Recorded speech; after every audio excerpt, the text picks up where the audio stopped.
Hello English-speaking world, all the German learners, I greet you. In this video I want to take a look at two types of German past tense. There is the present perfect and the simple past. In German they are called Perfekt and Präteritum, but they don't have the same meaning as in English. In fact, both of them express that something happened in the past. So what's the difference, you ask? Well, we will come to that later. If you don't know either form, you should start learning the perfect, as this is what you will need most of the time. But let's take a look at how to construct these two forms. First, let's start with the perfect. It works similar to English. You need the auxiliary verb haben, which means to have, and combine it with a past participle of the main verb. Haben will be at the second position of the sentence, and it must be conjugated. The main verb has to be put into the past participle form and placed at the very end of the sentence. Roughly, the past participle is constructed beginning with g, then the verb stem, and then it ends in a t.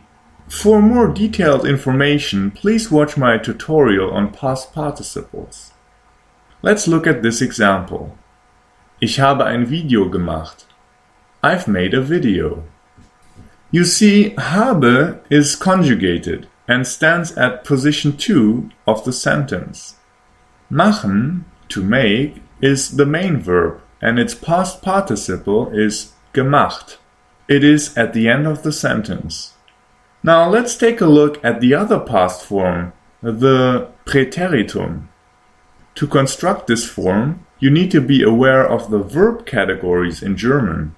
Weak verbs have a different method than the other verb groups.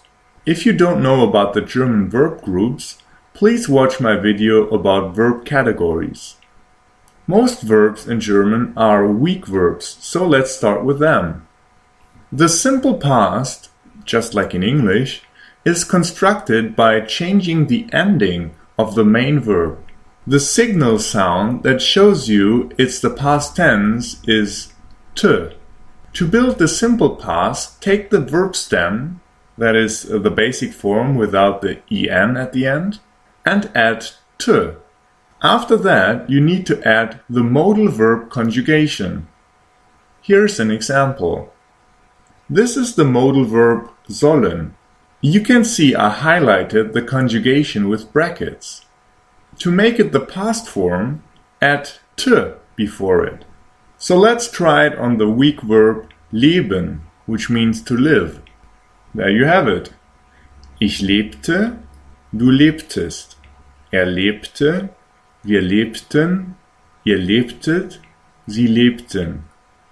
Here you can see it compared to the present tense. I've highlighted the past signal on the right side. By the way, should the verb stem end in a D or a T, this word would be really hard to pronounce, right? That's why you need to add an E at the end of the stem to make it pronounceable. For example, reden, to talk. Redete, not redte. Okay, this is how you do it with the weak verbs. But how about the other verbs? Well, all other verbs have a past stem that you need to learn with the verb. It is mostly the normal verb stem, but with a different vowel. Then you simply add the modal verb conjugation, and that's it. For example, kommen, which means to come, is a strong verb. The past stem is kam, which means came. So the simple past of kommen is ich kam, du kamst, kam, wir kamen, ihr kamt, sie kamen. So now you know how to build the perfect and the Präteritum. But the question remains, when do you use which? The perfect is used for everyday spoken German. It is the past form you will use most of the time. It is also used in casual written conversations like internet chats or forums. The simple past is used for all auxiliary verbs. That means modal verbs like können or müssen, and the three irregular verbs sein, haben and werden, to be, to have and to become. This also applies when they are not combined with any other verb in the sentence. And the simple past is also used for written, formal communication like work-related emails, reports, or official statements. It is also used in poetry and literature. Let's take a look at some examples. Lisa: Hey, was hast du gestern gemacht? Klaus: Ich habe Englisch gelernt. Hey, what did you do yesterday? I learned English. Ich habe ein Video gepostet. I've posted a video. Ja, das habe ich gesehen. Yes, I've seen that. Hast du es zu Ende geschaut? Did you watch it till the end? Nein, ich habe noch keine Zeit gehabt. No, I didn't have time yet. In this sentence, haben is the verb, which is one of the three irregular verbs. So it is more likely to see a sentence like this. Nein, ich hatte noch keine Zeit. The meaning is the same though.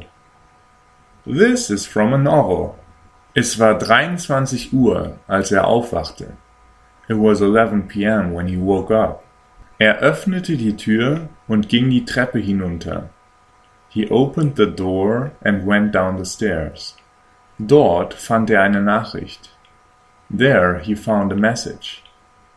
Machte das Licht an und las die Nachricht.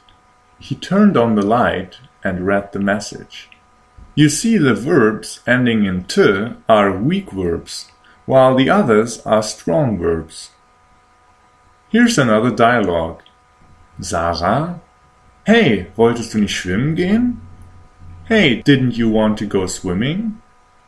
Stefan: Ja, aber ich war zu müde und hatte nicht genug Geld. Yes, but I was too tired and didn't have enough money. You see, these verbs are all in the simple past because they are modal and irregular verbs. Okay, let's look at what we've learned today. The perfect and the simple past have the same meaning. The perfect is built by haben and the past participle. The simple past for weak verbs is constructed by taking the stem, adding t, and the modal verb ending. For all other verbs, you need to learn the past stem and add the modal verb ending to it. The perfect is used in everyday conversations and chat. The simple past is used in written and formal German. The exception to this are the modal and irregular verbs, which mostly use the simple past. Alright, that's it for today's tutorial. If you have any questions, please write them in the comments and I will try to answer them. I will write the links to the other tutorials on verb categories and past participles in the description for you. As always, please like and share this video. Und vielen Dank für Ihre Aufmerksamkeit.